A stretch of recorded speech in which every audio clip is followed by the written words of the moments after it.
everyone. This is Karina from Canadian SME Small Business Magazine. Welcome to the Canadian SME Podcast, a podcast for Canadian small and medium businesses. In our podcast, we interview Canadian experts and entrepreneurs to give small business owners access to expert knowledge that helps them grow their enterprises. Our mission is to empower Canadian small and medium enterprises and help them reach a bigger audience through our platform. We want to thank our banking partner RBC, shipping partner UPS, and accounting software partner Xero for making this initiative possible. In today's competitive business landscape, small businesses often struggle to establish their presence and gain traction in their respective industries. However, with the advent of digital platforms, there is a unique opportunity for small businesses to connect, collaborate, and grow their networks. With today's discussion, we intend on learning about the resources that eQuo provides in creating a supportive habitat for the SMB community. Ladies and gentlemen, today we are talking with Barry Hillier, the founder and CEO of eQuo. Barry Hillier is a quintessential bootstrap entrepreneur who loves to inspire, ideate, build, and disrupt. And he has learned through his experience that building never happens in a straight line. eQuo is much more than a business endeavor for Barry. It's a passion to provide a voice for small so we can build a community supporting entrepreneurs around the world. Barry has successfully launched digital ad agency Dashboard and multiple SaaS companies in the past, including Glovebox and Bumper. Barry is an active advisor with Founders Institute Forum for women entrepreneurs and other startup and scale-ups in the ecosystem. Hey, Barry, how are you doing today? I'm doing great, Karina, and thank you very much for having me today. No, thank you for coming into our podcast studio today. Now, this is really an exciting opportunity, and I really appreciate what you're doing with SME Magazine. The focus and the conversation on small business has really been lacking, and I think what you're doing is a real focal point and highlight that is really raising topics that are critical in order for founders to be successful. So thank you very much. Oh, thank you, Barry. Absolutely. And we are super serious about building this community where we can provide every resource that we can to our SMB community. No, it's very apparent, and thank you very much. And as I mentioned, as we're building out eQuo, I'm looking forward to being able to support every effort that you're doing in the same way that you've been incredibly supportive as we're getting our community launch as well. So I'm looking forward to not just today, but all the things we're going to be able to do down the road. Likewise. Now, Barry, you've excelled in multiple roles throughout this professional journey. And I'm certain there's been lots of learning, unlearning, some bittersweet moments as well. But we'd love to hear it from you. How has your journey been so far, and what has it shaped you into? First, thank you. I really appreciate the kind words. The journey has been a very typical entrepreneurial journey. There have been lots of ups and downs. There have been a lot of points where I really wasn't sure about how I was going to be able to continue on.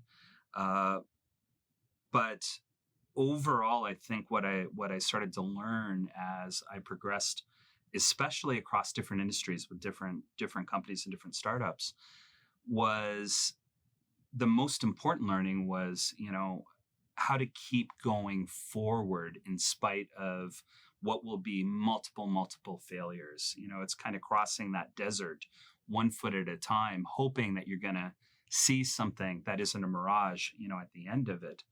But what I started to learn as I got older from a personal standpoint, not just from the professional standpoint, is in looking back how much I started to evolve, not just as an entrepreneur and a founder, improving skills, learning how to deal with cash flow, all of those things, but started to really understand my role as a founder in developing better relationships. And for me, being not just a better founder or a better manager or a better mentor, but a better human being. And, as you get older, I look at my younger self and I just shake my head. So that journey has been a continuous journey that I hope's made me into just a better human being today, where I feel like I know less than I've ever known in the past because I've been able to reflect on all of those failures, and not just business failures in the relationships that I've had along the way with staff, with co-founders, with so many other people that founders interact with. And it's been that journey that's really driven me, not just personally, but also what started to really create the core foundation behind what we're starting to build right now with eQuo. Right. It's real and authentic, and I love that, because journey is about ups and downs. Yeah. It's actually the process rather than the end product. When you achieve the success, when you're at the tip of the success hill, what's next? It's actually the process. Yeah. It's people ask me, how would you describe being an entrepreneur? What makes successful entrepreneurs? I'm a big advocate. Entrepreneurs are people that fall down 7 times and stand up 8. It's that ability to keep evolving and that motivation, though, to stand up even when everything and everyone seems that it's stacked against you. Now, this role definitely demands, a lot of passion and commitment, tireless efforts to help the businesses. Barry, could you tell us why and how you get interested in the small business advocacy world? Yeah, it's a mission that I'm very passionate about. It's probably the thing that I'm the most passionate about. Where this started was the foundation being a small business founder myself. I've built and sold a few companies, and in exploring that process of what I wanted to do next, and I reflected on all of the difficulties that I had as a small business founder. 2 things started to happen during that time, and this started really about 5 years ago. The first part was I was trying to figure out, after I sold my company, what I wanted to do next. And when I looked back at all of the difficulties in not having the right resources, not being able to connect with the right people, not having the knowledge that I needed to really get to that next level, it started to also correspond to a personal journey of reflection. Because I was, as everybody else was in the world, also starting to experience the Me Too movement, Black Lives Matter, Stop Asian Hate, Truth and Reconciliation. So being an older white man, I was very much aware of my need to understand my role. And so I started a personal journey, reaching out to people, reading, watching videos, just trying to take all of this in, ask questions, be introspective. Well, because that was corresponding with my interest in small business, I started to realize that those 2 paths were merging. Because small businesses, you have 1.2 million in Canada, as you know, 583 million across the globe. But 80% of those businesses are made up of 8 core groups. You have women founders, you have Indigenous-led companies, Black-led companies, other persons from the visible majority. You have immigrants. You have persons with disabilities. You have persons over 60 who often get overlooked. There's real ageism out there also. And you have 2S LGBTQ+. So the corresponding evolution for me was recognizing that in supporting small businesses, you're actually also supporting those core groups. And there's a reason why those core groups tend to form the majority of small business as founders. And it's because it's where they're able to have more empowerment, not only of themselves, but financial empowerment, being able to grow and follow dreams without having society or other issues impact that.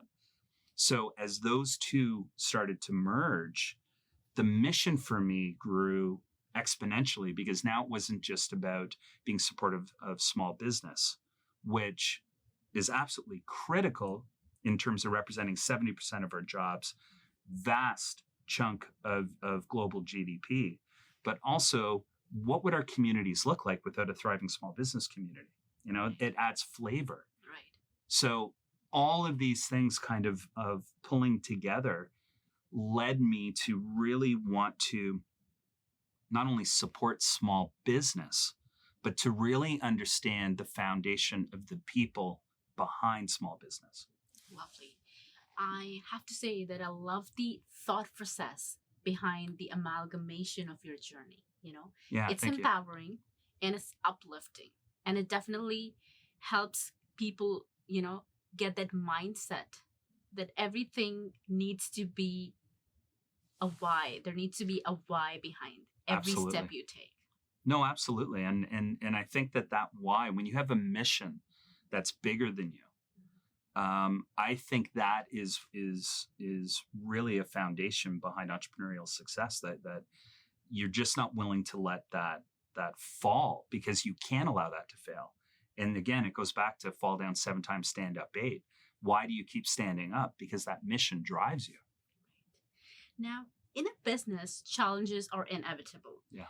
And no matter the size, but are there specific challenges that only an SMB community member faces? Yeah. And if so, what are the biggest challenges facing small businesses in Canada today?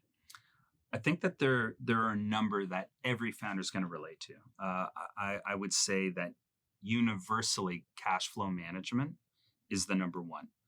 1 out of 5 failed businesses was profitable. It was cash flow management that really set them back. And what holds so many companies from getting to that next level is the lack of financing and the lack of understanding of how to manage that cash flow. So being able to first be financially literate, but more importantly, to use that literacy to understand how it's impacting your business is absolutely critical.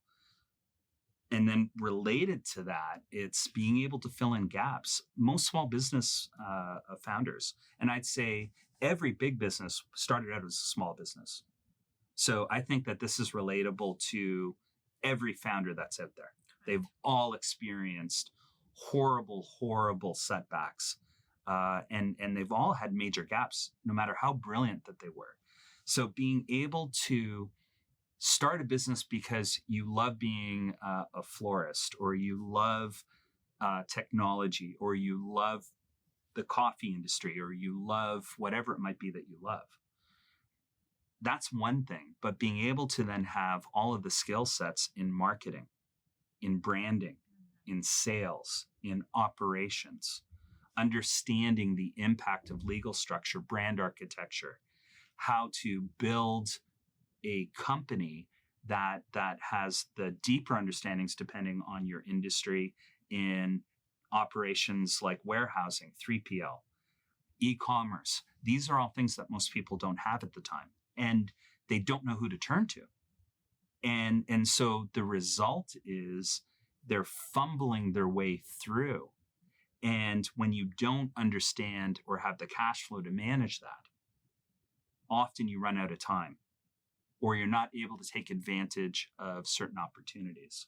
So to me, there are a lot of elements that small business owners find that they lack. But I'd say that the top 2 are, 1, cash flow, and then 2, key gaps in core knowledge sets based on those pillars that are required for you to be able to build and sustain your business. Yeah, no, I strongly agree with your point of financial literacy. Yeah. And I feel that it's an important tool, and so is the financial advisor.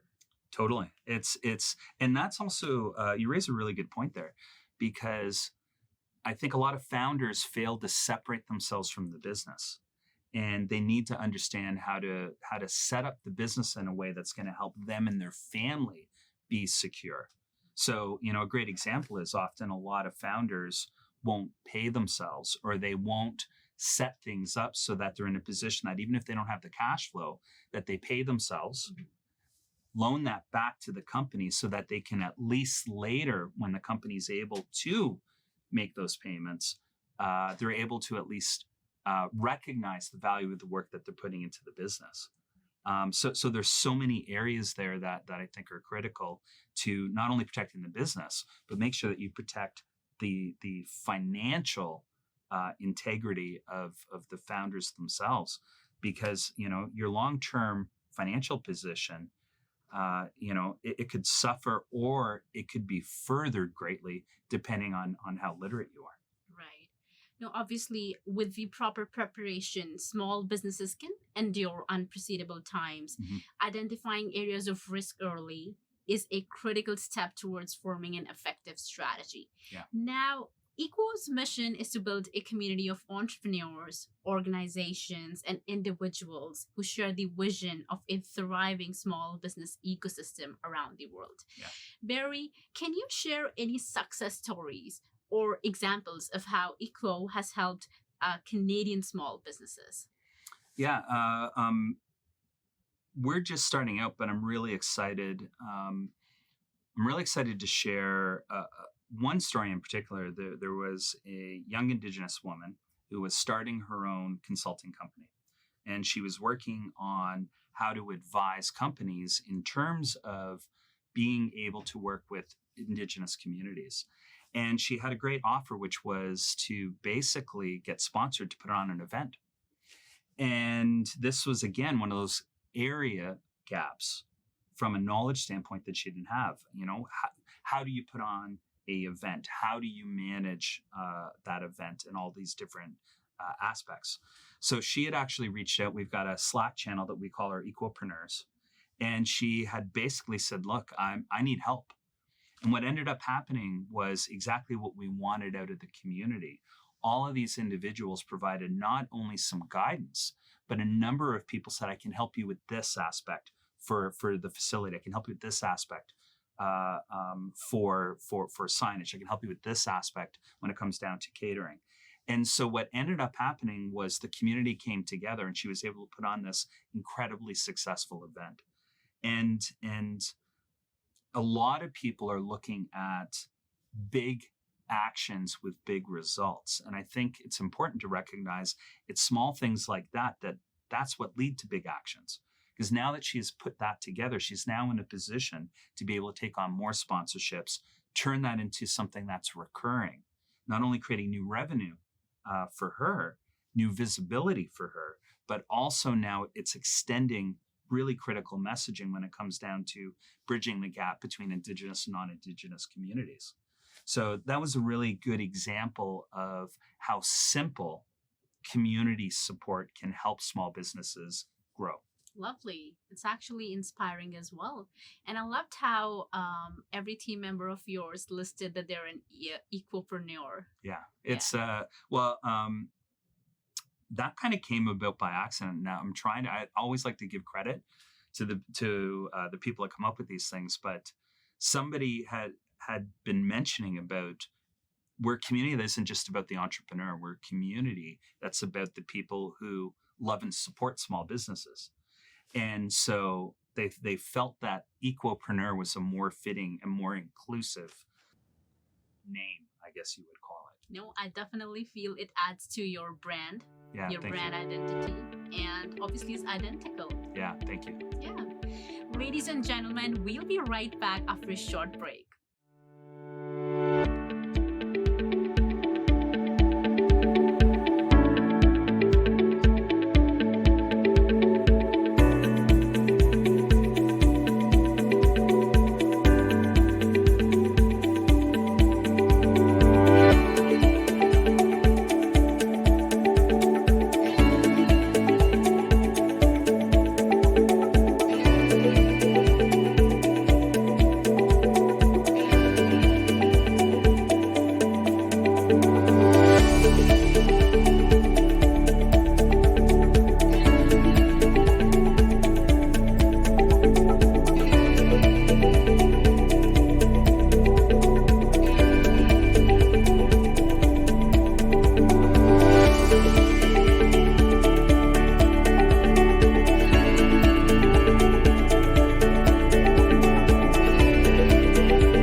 eQuo's resources have helped and are helping Canadian small businesses.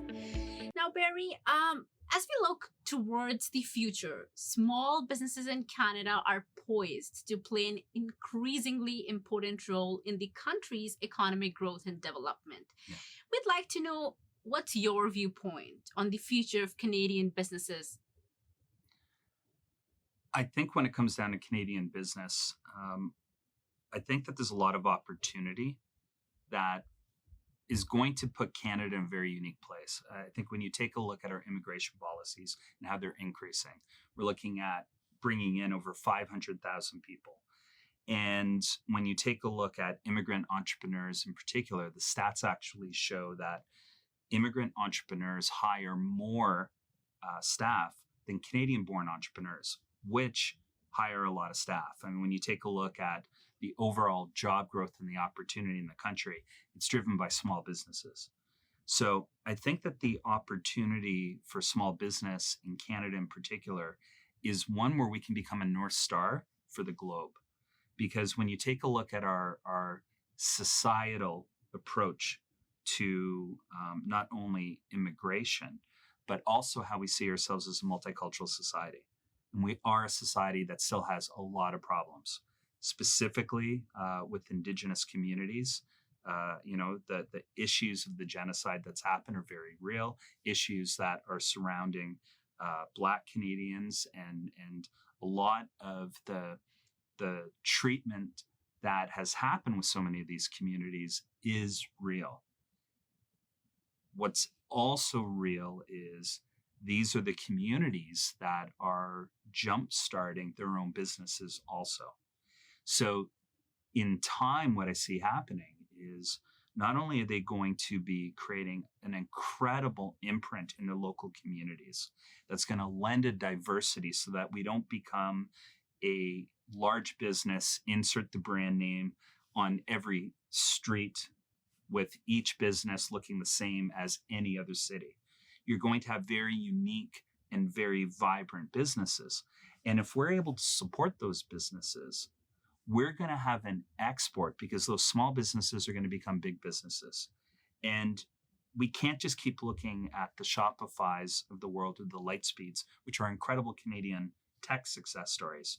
We need to create more Canadian Goose stories, Lululemon stories. Yes. Those are opportunities. And because we're so resource heavy, a lot of these small businesses are also businesses that are helping to improve how we're extracting those resources. What are we doing to reduce environmental issues?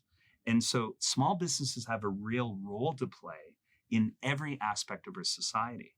And if we're able to continue to support small business over the next few decades, we're going to also be able to show that that support is removing a lot of these false ideas about immigration taking away jobs when it's actually increasing jobs, that we're able to reduce myths when it comes down to race or gender or sexuality, because you're going to be seeing these successful businesses and the massive contribution that they're making to the local communities, to the cities, the regions that they're in, and to Canada as a whole.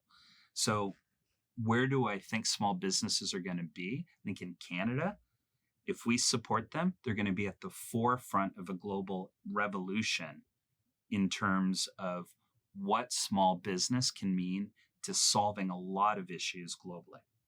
100%. I strongly believe that businesses are a driving force for innovation, job opportunity, and economic prosperity in Canada. And so if I have to say, I'd say that the future holds is flying colors for our SMB community.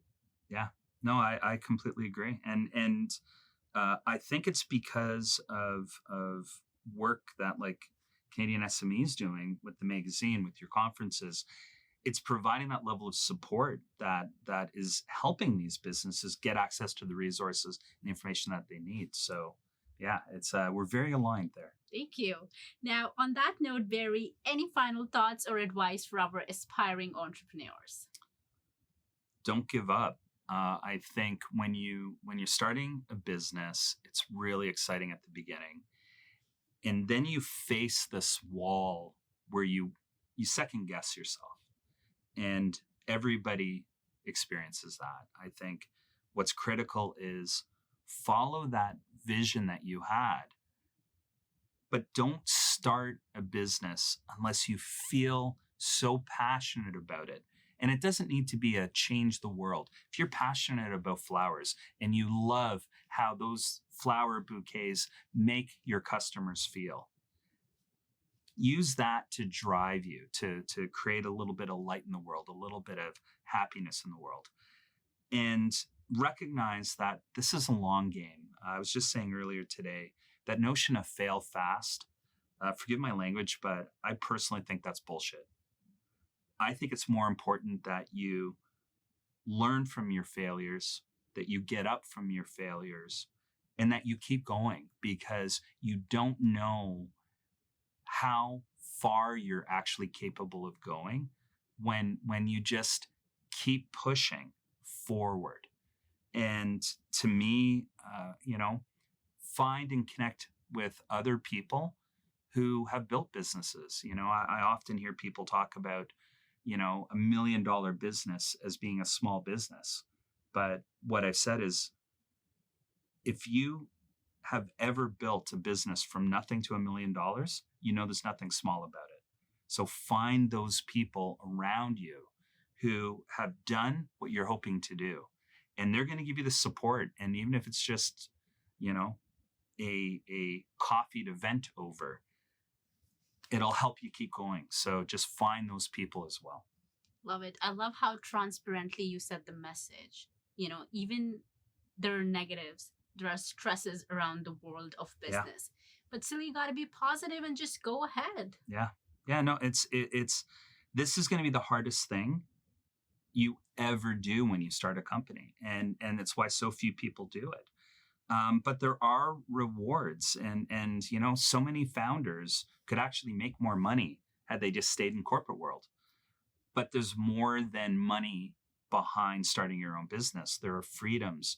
There are, there's the positive of all of the other things that come with you following your vision. And that's where you got to concentrate on the bigger picture. For me, the bigger picture was a lifelong journey that I think is hopefully making me into a better person. So, it's not about an exit. It's not about, having a bunch of VCs or investors check and say we got 10 times. It's not about that at all. I hear you. I'm with you, Barry. Thank you so much for your time today. Thank you very much. Thank you, Barry, for sharing your indispensable insights and journey. Your expertise in this field was truly invaluable and helped us provide our audience with a deeper understanding of the challenges and opportunities facing small businesses today. I'm confident that our listeners will find them to be extremely helpful. I really appreciate your presence today. Thank you so much for your time. Thank you.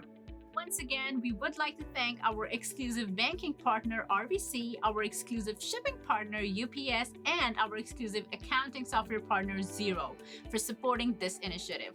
Please share the podcast and feel free to check out the other episodes. Also, do not forget to subscribe to Canadian SME Small Business Magazine and Indigenous SME Magazine to stay up to date on all our upcoming events and get the top business insights from industry leaders. This is Karina, your host for the Small Business Podcast.